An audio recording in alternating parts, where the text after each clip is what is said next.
আসসালামু আলাইকুম বন্ধুরা। এটা হচ্ছে স্কুল জীবনের একটা খুবই স্মৃতিময় সময়। দেখেন, বাচ্চারা টিফিন টাইমের ফাঁকে ব্যাডমিন্টন খেলতেছে সবাই মিলে।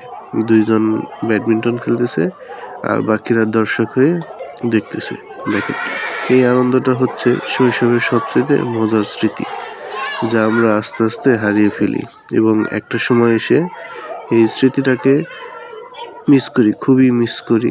দেখেন বন্ধুরা, কত সুন্দর এই দিনটা ছিল। সব থেকে সুন্দর দিন আমাদের প্রত্যেকের জীবনেই, কারণ আমরা প্রত্যেকেই এই হাই স্কুলের গণ্ডিটা পেরিয়ে এসেছি, এই হাস্যোজ্জ্বল সময়টা পার করেছি, যা এখন আমাদের কাছে শুধুই স্মৃতি।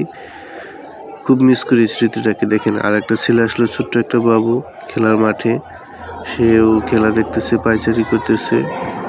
সবাই মিলেমিশে একাকার একটা অবস্থা, কেউ কারো বিরুদ্ধে কোনো অভিযোগ নেই, সবাই মিলেমিশে খেলা দেখতেছে। এটা হচ্ছে শৈশবের একটা মজার স্মৃতি।